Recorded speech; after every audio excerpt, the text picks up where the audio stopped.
Durand কাপের ফাইনালে Kolkata derby, আর সেই কলকাতা ডার্বিকে ঘিরে উত্তেজনা তুঙ্গে সারা শহর জুড়ে।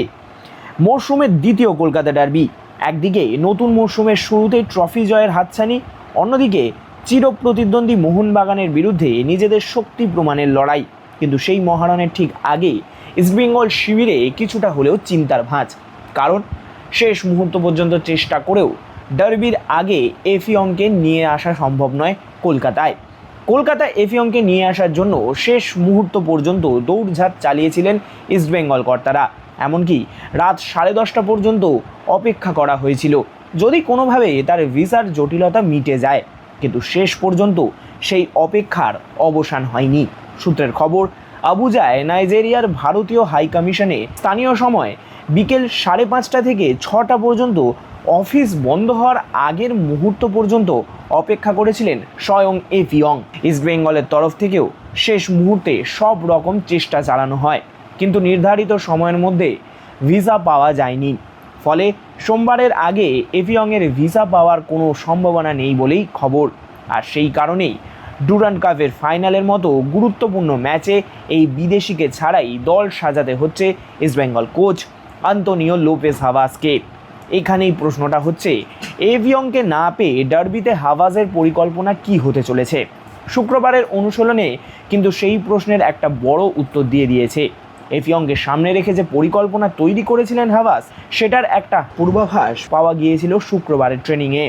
এডমুন্ডকে সামনে রেখে অনুশীলন করিয়েছিলেন ইস্টবেঙ্গল কোচ, অর্থাৎ এফিয়ং যদি শেষ পর্যন্ত কলকাতায় পৌঁছতে পারতেন তাহলে তাকে সামনে রেখেই আক্রমণাত্মক পরিকল্পনা তৈরি করা হয়েছিল। তার বিকল্প হিসেবেই এডমুন্ডকে ব্যবহার করার ভাবনা রয়েছে। এখানেই এফিয়ংয়ের অনুপস্থিতির গুরুত্ব রয়েছে। ডার্বির মতো ম্যাচে নতুন কোনো ফুটবলারকে শেষ মুহূর্তে পাওয়া বা না পাওয়া শুধু একজন ফুটবলারের অনুপস্থিতি নয়, এর সঙ্গে জড়িয়ে থাকে গোটা দলের কৌশল। বিশেষ করে একজন বিদেশি ফুটবলারকে সামনে রেখে যদি একাধিক দিন ধরে পরিকল্পনা তৈরি করা হয়, তাহলে শেষ মুহূর্তে তাকে না পাওয়া মানে সেই পরিকল্পনায় কিছুটা হলেও বদল আনতে হয়। হাভাস অবশ্য এমন পরিস্থিতির সঙ্গে যথেষ্ট পরিচিত, তাই এফিয়ংকে না পাওয়া গেলেও তার হাতে বিকল্প রয়েছে, আর সেই বিকল্প নিয়েই কাজ করবেন আন্তোনিও লোপেজ হাভাস। এডমুন্ডকে সামনে রেখে যে অনুশীলন হয়েছে তাতে সেই বিকল্প পরিকল্পনার ইঙ্গিতই মিলেছে। তবে এখানেই শেষ নয়।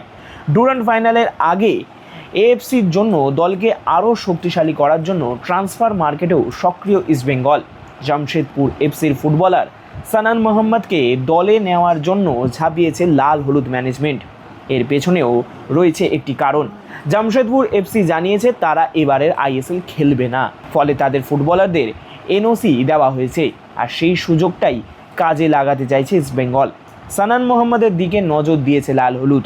তাকে দলে নেওয়ার জন্য ইতিমধ্যেই তৎপরতা শুরু করেছে ইস্টবেঙ্গল ম্যানেজমেন্ট। অর্থাৎ শুধু ডুরান্ড ফাইনাল নয়, গোটা মরশুমের কথা মাথায় রেখেই দলকে আরও শক্তিশালী করার চেষ্টা চলছে। আর সবচেয়ে বড় চমকটা আসতে পারে ডিফেন্সে। স্প্যানিশ বিদেশি ডিফেন্ডার নাচো মনসালভের জায়গায় নতুন বিদেশি ডিফেন্ডার আনার প্রক্রিয়াও অনেকটাই এগিয়ে নিয়ে গিয়েছে ইস্টবেঙ্গল। সূত্রের খবর, ক্রোয়েশিয়ার এক ডিফেন্ডারের সঙ্গে ইস্টবেঙ্গল ম্যানেজমেন্টের আলোচনা অনেক দূর এগিয়েছে। আর এই ফুটবলার বর্তমানে ক্রোয়েশিয়ার শীর্ষস্তরের লিগ সুপার স্পোর্টস HNL-এ খেলেন। অর্থাৎ ইস্টবেঙ্গল এবার এমন একজন ডিফেন্ডারের দিকে তাকিয়ে রয়েছে যিনি ইউরোপের শীর্ষ পর্যায়ের ঘরোয়া ফুটবলের অভিজ্ঞতা নিয়ে কলকাতায় আসতে পারেন। সব কিছু ঠিকঠাক থাকলে নাচো মনসালভের জায়গায় এই ক্রোয়েশিয়ান ডিফেন্ডারই হতে পারেন লাল হলুদ রক্ষণভাগের নতুন ভরসা।